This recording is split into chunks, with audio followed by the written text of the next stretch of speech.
Ako may buntag siyang tanan ko. So karon ko is atong ipakita ko ang atong mga niluto ko nga duha lang ka klase ko nga seafoods ko. So natay sabaw nga isda ko nga gitawag na tog larang ko. Then ang mga ingredients ning larang ko is more on kamatis ni siya nga pula ko. Nga kana bitong lata-lata ko. Then butangan mo luya ko, sibuyas bombay ko, ug sibuyas dahon ko. Labi na ko nga iba ko lami kay ko kay mo na siya mudagas dumasdom ko sa imong sabaw nga larang ko. Then ang gimito na tong isda nga larang ko is mamsa ko mo ginilami ko. Pero pwede ko siya kung saan klaseng isda ko basta importante ko nga presko ang isda nga atong gamiton ko. Kayo presko ko, dira juga ko matagbaw kaon sa isda ko og sa sabaw ko nga tinglami ako tamis-tamis yung sabaw ning larang ko. Labi na ko may kamulutos larang ko. Then ko ang purpose ning video ko is ako nang ipakita ko is medyo taod-taod na tago nga wata ka po sa Facebook ko kay nabisi tago sa ato mga pangwarta ko.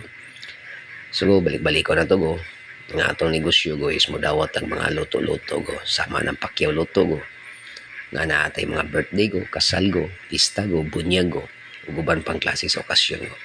Tinggo mo na ni atong larang ko nga ping-ping ko nga gayelo-yelo ko nga medyo ngay pula-pula ko ang iyang sabaw ko. So meaning ko mo na ilahanan ko nga presko kay nga atong isda nga giluto ko. Then ko ang ikaduha na tong giluto ko is ang atong kinilaw nga isda ko. So mo ng food presentation ko sa atong rustic Pinoy kinilaw nga isda ko. Then atong gigamit nga isda ko is tangigi ko. So lami sa ning tangigi ko labi ng presko kay ko. Then atong ibutangan ko limonsito ko pawaha sa langsa ko. Then ang the best gud ani niya ko is nganong gaputi ni sa color ko is nani siya igata ko nga kukumama ko. Then kani nga akong kinilaw ko dilas panghambog ko is bestseller sa niko.